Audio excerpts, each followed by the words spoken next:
एक इससे याद आया मुझे, एक बहुत इंटरेस्टिंग डीएम आया था। क्या कहा था कि हाँ, I am 35 years old, please ask this to the next financial expert who you get on your podcast. जैसे पहले जो आए थे वो आज आप आए हैं, तो मैं आपसे पूछ रहा हूँ। उसका सवाल बहुत क्रिस्प था। आई एम 35 years old, मैं 35 साल का हूँ, मेरी सैलरी अब 2 लाख रुपए पर मंथ है। ठीक है, I have a 24 lakh CTC। ठीक है, इन हैंड मुझे कुछ मोटा मोटा 150-160 आता है। ठीक है, I have a lot of responsibilities on my head, I have children, I have my mother father who are dependent on me. I am still managing to save around 25,000 rupees at 35, और वो मैं FD में डाल रहा हूँ। FD में तो भाई आपका पैसा नहीं ग्रो होगा। करेक्ट, नहीं, बट वो बोल रहा है कि मेरे पास अभी, अगर मेरी आज जॉब छूटेगी तो वो कह रहे हैं मैं अभी FD में डाल रहा हूँ। ये मेरा सवाल है। I mean, okay, I am just putting his समय। अब उसने चाहिए कि अगर मुझे 50-55 तक रिटायर होना है 20 साल में, 20 साल में, मैं क्या करूं, किस फंड्स में डालूं, कैसे इसको डिस्ट्रीब्यूट करूं, ताकि मेरा आज भी सिक्योर्ड हो कि अगर मेरी जॉब चली जाए तो मेरे पास पैसे हो, और मैं वेल्थ ग्रो भी करूं। ये एक बहुत ही इंटरेस्टिंग सवाल था मेरे लिए। अभी देखिए उन्होंने जो पैसा इतना टाइम एफडी में डाला वो अमाउंट क्या है, ये भी बहुत। अब से उसने बोला, अब से मैंने शुरू किया FD में डालना, क्योंकि अब जाके वो सेव कर पाया। ओके, सो 25,000 की 25,000 में भी अगर अगले 20 साल देखते तो 20 साल में नहीं करके 4 से 5 करोड़ हो सकते हैं उनके। I am talking about average, right. तो अगर ये हर साल अगर वो स्टेप अप करते तो इनको स्टेप अप करने की जरूरत पड़े। अच्छा, बिकॉज इन्होंने लाइफ बहुत लेट सेविंग करना शुरू कर दी। अगर आप जल्दी इन्वेस्टिंग करते हो तो आपको स्टेप अप की जरूरत नहीं पड़ती, मगर अगर आप लेट करते तो उधर स्टेप अप का आ जाता है, फिर आपको लाइफ नहीं जीनी। you can't say कि because you have to always score for your any days, right? Correct. तो अगर आप जल्दी करते हो तो you can put a consistent amount and that is you're good to go, that's it, not more than that. If you're starting late then you need to save. So 25,000 in next 20 years would take him somewhere near 3.5 to 4 crores, something like that.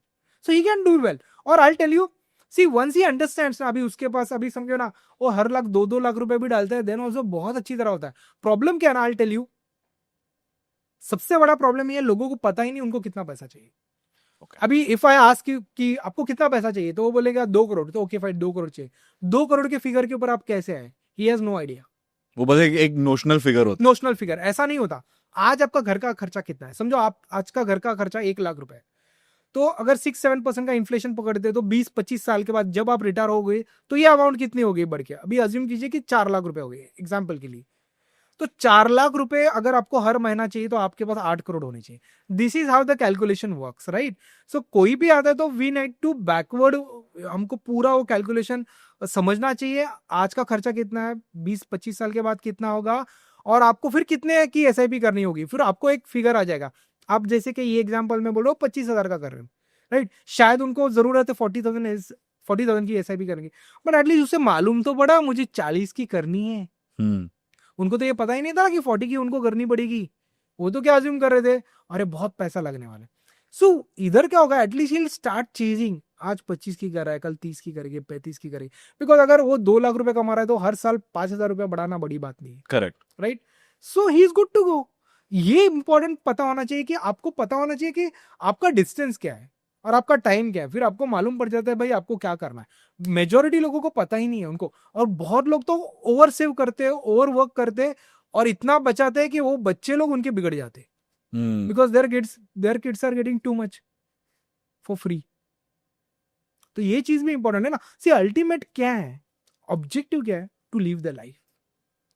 अगर मुझे मालूम पड़ा कि यार मेरे लिए 25 करोड़ बस हो गए, उससे ज्यादा मैं यूज भी नहीं करने वाला हूं, तो मैं 25 करोड़ के ऊपर अगर मुझे पता है ये मेरी जो इक्वेशन है आज की investment is taking me to 25 crore, so why the hell should I stop living my life today, keep compromising. मगर आज मैं वाइफ के साथ वेकेशन ले सकता हूँ 10-15 दिन का, मैं नहीं ले रहा हूं, मैं पैसा बचा रहा हूँ। भाई किस चीज के लिए पैसा बचा रहे हो, उसके साथ आज टाइम स्पेंड करो। आप 60 में आपके पास वो आप एंजॉय नहीं कर सकते चीज, तो एंजॉय राइट नाउ ना। ऑब्जेक्टिव क्या है लाइफ का, to live it to the fullest, right. It's not about पैसे को बचा के रखना, पैसा एक सोर्स, एक व्हीकल है। We need to understand the connection between money and life. बहुत लोग बोलते हैं कि घर मत खरीदो, म्यूचुअल फंड में पैसा ला लो। I am totally against it. हाँ, because that is a very big notion आजकल के, घर खरीदो मत, रेंट पे रहो। आई टेल यू, देखिए ये कौन लोग बोलते हैं बताएं, एक बात बताता हूं। घर है ना, घर, ये चीज को भी हम लोग है ना एकदम डिटेल में डिस्कस करेंगे। घर इन्वेस्टमेंट का है कि आपके व्हाट यू कॉल कंजम्पशन का। देयर आर दो घर होते हैं, एक जो आप कंजम्पशन के लिए यूज करते हो, जहां आप रहते हो, that is not an investment, because वहां से आपको रेंट आता नहीं है। इन्वेस्टमेंट किसको बोलते हैं? जहां से आपको रेंट आता है, राइट? तो घर किसके लिए? कंजम्पशन के लिए क्या इन्वेस्टमेंट के लिए? अगर ये कंजम्पशन के लिए ना, तो यहाँ इमोशंस है, राइट? और इमोशंस की एक जगह होती है लाइफ में, बिकॉज आपका एक खराब दिन होता है ऑफिस में, आप घर में जाके टाइम स्पेंड करते हो, आप अच्छे दिन, अच्छी दिवाली होली वो घर में स्पेंड करते हो, तो वो इमोशंस होते, वो पैसा नहीं है, वो इमोशन है, it is part of your life, right? तो आपकी जो इमोशंस है, यानी जो आपका कंजम्पशन का घर है, वो 100% होना चाहिए। इन्वेस्टमेंट का घर हम लोग ने कैलकुलेशन डिस्कस किया कि बैंड्रा में कितना होगा और ग्रोथ कितनी होगी। सो जो कंजम्पशन का घर है, because that is emotion, that is related to you, right? तो हम लोग बोलते हो भाड़े से रहो यार, फिर कल आप बोलोगे यार भाड़े की बीवी लाओ, भाड़े के माँ बाप लाओ, ऐसा नहीं होता ना। It is emotions, right? Right. House is what for you, you have been staying in your house for how long? I've born there. Bond. आपका कनेक्ट क्या हाउस के साथ? I've been brought up there. What is your I've connect? Very seen- strong. Very strong. Now assuming tomorrow will buy a duplex, but I guarantee you 2-3 साल में आप जाके घर के यहाँ से नीचे से चक्कर मार के आओगे। व्हाई?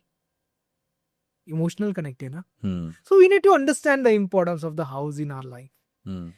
अगर वो इन्वेस्टमेंट के लिए, तो भाई वो बद्दी इन्वेस्टमेंट मत कीजिए।